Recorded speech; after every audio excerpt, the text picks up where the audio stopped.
Eu convido os irmãos a estarem abrindo as vossas Bíblias em Atos dos Apóstolos, capítulo 8. Atos, capítulo 8, quem encontrou, diga amém. A palavra do Senhor nos diz assim, queridos. Naquele dia, levantou-se grande perseguição contra a igreja em Jerusalém, e todos, exceto os apóstolos, foram dispersos pelas regiões da Judeia e Samaria. Alguns homens piedosos sepultaram Estevão e fizeram grande pranto sobre ele. Saulo, porém, assolava a igreja, entrando pelas casas e arrastando homens e mulheres, encerrava-os no cárcere. Entre mentes, os que foram dispersos iam por toda parte pregando a palavra. Felipe, descendo à cidade de Samaria, anunciava-lhes a Cristo. As multidões atendiam unânimes, e as coisas que Felipe dizia, ouvindo-as, havendo sinais que ele operava. Pois os espíritos imundos e muitos possessos saíam gritando em alta voz, e muitos paralíticos e coxos foram curados. E houve grande alegria naquela cidade. Amém? Vamos orar, queridos. Senhor, nosso Deus e nosso Pai, nós continuamos na Tua presença nesta noite e clamamos, Pai querido, que o Teu Espírito Santo continue falando aos nossos corações, nos ensinando, nos instruindo, tudo aquilo que o Senhor tem preparado a nós nesta noite. Ó Deus, fala aos nossos corações e que a Tua palavra possa encontrar morada em nossas vidas. Assim oramos em nome de Jesus. Amém. Queridos, nesta noite eu gostaria de falar com os irmãos sobre quando Deus nos tira o ninho. Amados, quando nós olhamos para a igreja de Atos dos Apóstolos, nós vemos uma igreja ousada, uma igreja fervorosa, uma igreja poderosa. Em Atos dos Apóstolos nos traz um relato de uma igreja onde estavam todos reunidos no mesmo lugar, e ali naquele lugar onde todos estavam ali assentados, o Espírito Santo visita aquela igreja. Visita aquela igreja de uma forma impetuosa, onde aqueles homens e aquelas mulheres cheias do Espírito Santo falavam em outras línguas as grandezas de Deus. E todas as pessoas que estavam ali naquela cidade, por conta da festa de Pentecostes, ouviam aquelas pessoas falar na sua própria língua materna. Então algo maravilhoso aconteceu naquele dia, algo extraordinário aconteceu com aquela igreja, onde o Espírito Santo os encheu e os capacitou para toda boa obra. Depois desse fato, queridos, a igreja então começou uma nova etapa, onde o apóstolo Pedro, o apóstolo Paulo e vários outros pregavam o evangelho, saíam da onde eles estavam e pregavam com intrepidez, anunciando as grandezas do Senhor, e muitas almas eram alcançadas através do evangelho do Senhor Jesus. Mas em um determinado momento, queridos, a igreja ficou em Samaria. Em um determinado momento, a igreja estacionou, a igreja se acomodou. E aí, queridos, é onde nós vemos o agir de Deus também neste momento. Quantas vezes, queridos, nós, como filhos e filhas de Deus, entramos também nesse processo de comodismo, entramos nesse processo onde a nossa vida espiritual acaba entrando em uma mesmice, em uma rotina, E aquilo que muitas vezes nos motivava e nos incentivava, não nos motiva mais. Nós então começamos em uma inércia espiritual. Não começamos a raciocinar mais como antigamente raciocinávamos, quando tínhamos em nosso coração o primeiro amor, onde nós não conseguíamos ficar quietos, queríamos anunciar para todas as pessoas aquilo que Jesus um dia fez em nossa vida. E quando nós então fomos alcançados por Cristo, este é o sentimento. O primeiro amor, a chama do Espírito Santo arde dentro dos nossos corações, e nós queremos então abrir a nossa boca e anunciar para todo mundo aquilo que o Senhor operou em nós. E isso é maravilhoso, isso é muito bom, queridos, e isso é algo que nós não podemos perder de forma alguma.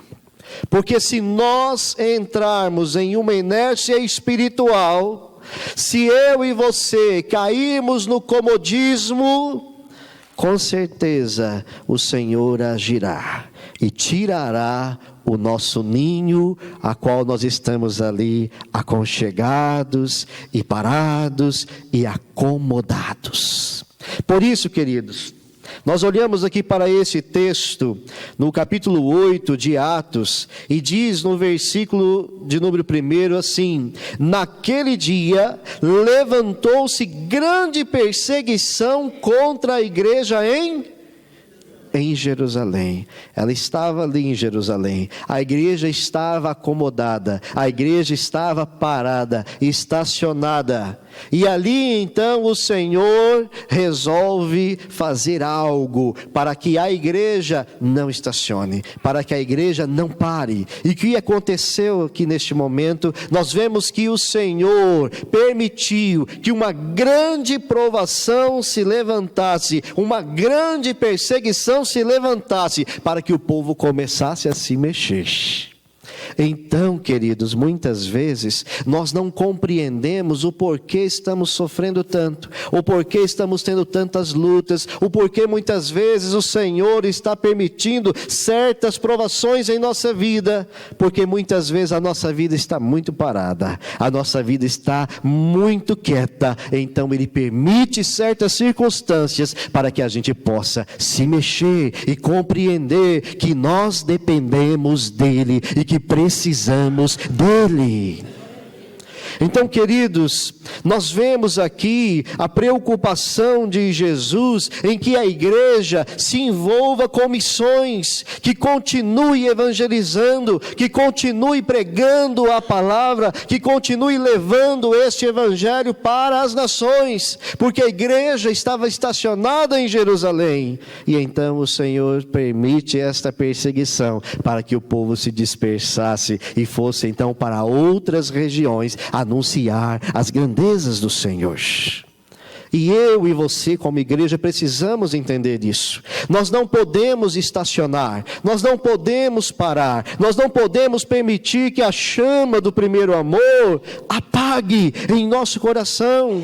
Eu e você fomos chamados para fazer missões. E fazer missões, queridos, como nós dizemos aqui ontem, nós tivemos um culto sobre missões da direção das crianças, e as crianças deram aqui um show de Bíblia e de estatística para os irmãos que estavam aqui. Então, nós entendemos que o Senhor chamou a igreja para cumprir o ide pregar o evangelho a toda criatura. Mas infelizmente, nós precisamos muitas vezes receber um chacoalhão de Deus, para que possamos então nos despertar. E aí, queridos, nós quando olhamos para esse texto, nós vemos, naquele dia levantou-se grande perseguição contra a igreja em Jerusalém, e todos, exceto os apóstolos, foram dispersos pelas regiões da Judéia e Samaria. E alguns homens piedosos sepultaram Estevão e fizeram um grande pranto sobre ele. Saulo, porém, assolava a igreja, entrando pelas casas e arrastando homens e mulheres, encerrava-os no cárcere. Que eu e você, queridos, não precisemos chegar nesse ponto de passarmos por provações e sermos chacoalhados ou recebermos um puxão de orelha do Senhor, mas que eu e você possamos entender a necessidade que nós temos de anunciar o Evangelho do Senhor aonde nós estivermos. Você não faz missões somente indo para a África. Você não faz missões somente indo para a Indonésia, para a China, para o Japão. Não. Missões nós fazemos aqui também. O nosso vizinho que não conhece a Cristo, o nosso amigo no trabalho que está sofrendo e precisa de uma palavra sobre a vida dele. Missões nós fazemos também quando nós estamos na escola, na faculdade, em todas as áreas nós somos missionários. Nós somos pessoas que foram alcançadas por Cristo com um chamado, com um propósito de anunciar o Evangelho. Mas aqui, queridos, esse texto que nós lemos, nós percebemos que a igreja acomodou-se no seu ninho. Parece à primeira vista que a igreja estava aconchegada no seu ninho e dali ela não queria sair. Então Deus enviou essa tremenda perseguição com morte de Estevão. Deus então desmanchou o ninho, fez com que a igreja saísse do seu ninho, assim como a águia, ela faz com seus filhotes quando é o tempo certo para voar. A águia, ela empurra os seus filhotes do precipício abaixo, para que ela aprenda a voar.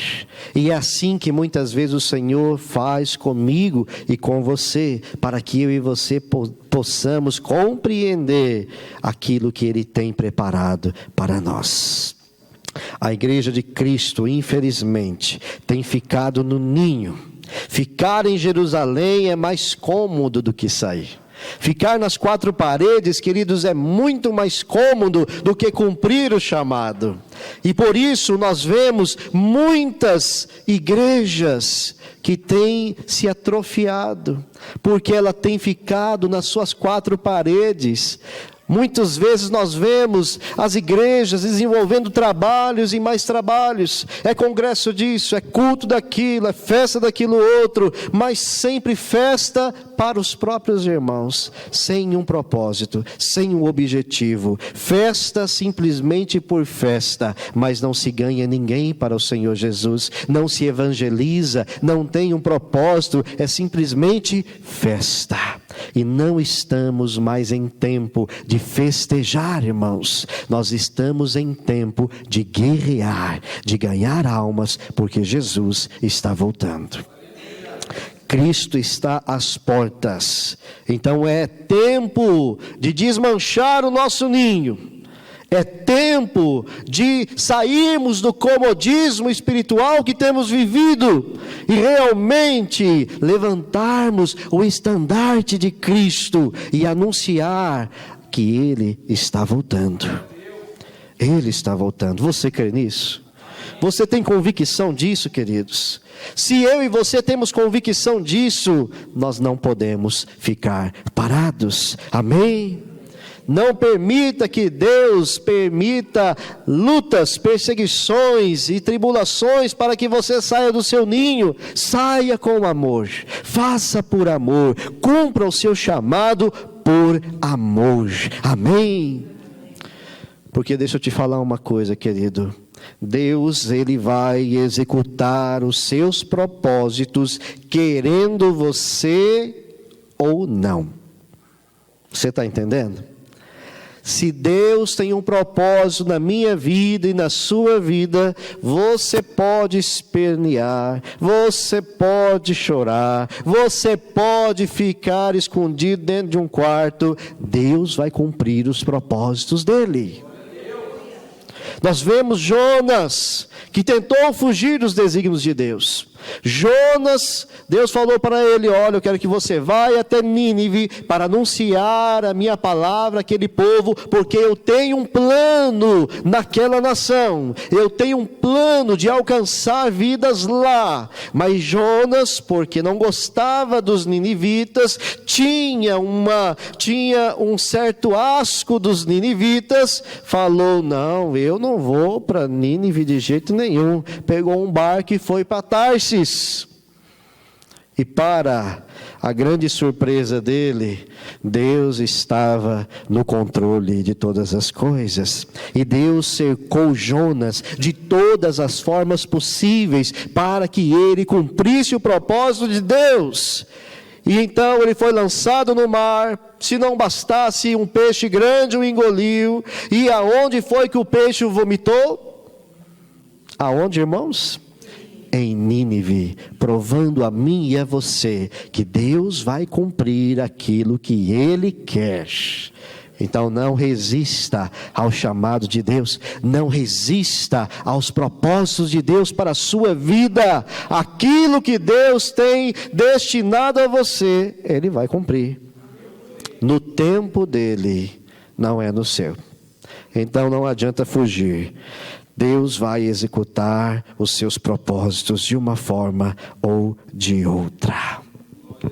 Então, queridos, quando nós olhamos para esse texto de Atos, nós vemos que o Espírito Santo, ele já havia visitado a igreja já estava com a chama do Espírito Santo ardendo em seus corações. Eles receberam ali poder para anunciar o Evangelho do Senhor, para anunciar as grandezas do Senhor. Mas em um determinado momento eles estacionaram, eles pararam, eles começaram a cair no comodismo e fizeram um ninho bem aconchegante e ali se enclausuraram neste ninho. Mas Deus, em sua infinita graça e misericórdia, desmanchou esse ninho todo e eles foram dispersos, e o plano de Deus, o propósito de Deus foi cumprido.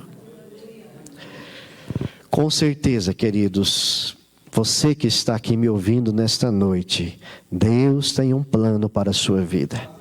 Deus tem um propósito para você, desde quando Ele te chamou das trevas para a maravilhosa luz.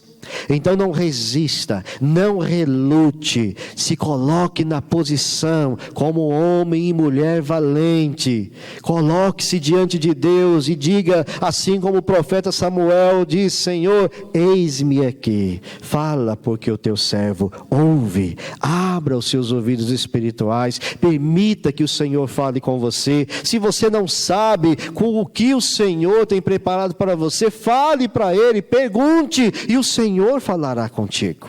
O Senhor mostrará qual é o propósito que Ele tem designado para cada um de nós. O que nós não podemos fazer é ficar parados, é deixar com que as coisas aconteçam por cima da nossa cabeça. Não, Deus nos chamou com um plano, com um propósito, e Ele quer cumprir isso na minha vida e na sua vida. Amém? Vamos, neste momento, queridos, refletir nesta palavra. Vamos colocar esta palavra em prática na nossa vida.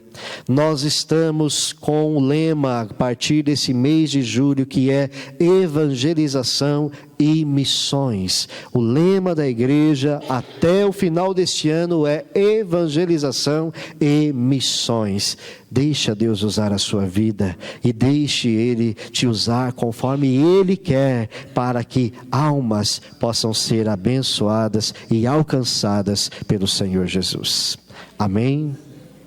Vamos nos colocar de pé, queridos. Oremos. Pai, em nome do Senhor Jesus, nós nos colocamos diante da Tua presença e pedimos, Senhor, que o Senhor cumpra em nossas vidas o Teu querer e a Tua vontade, e que possamos continuar sendo usados nas Tuas mãos como, Senhor, farol, como ponte, como sal da terra, como luz deste mundo, anunciando o Teu Evangelho e alcançando vidas ao Senhor. Assim oramos e te pedimos em nome de Jesus. Amém. Amém, queridos. Que Deus abençoe grandemente a sua vida. Fique com esta palavra em seu coração.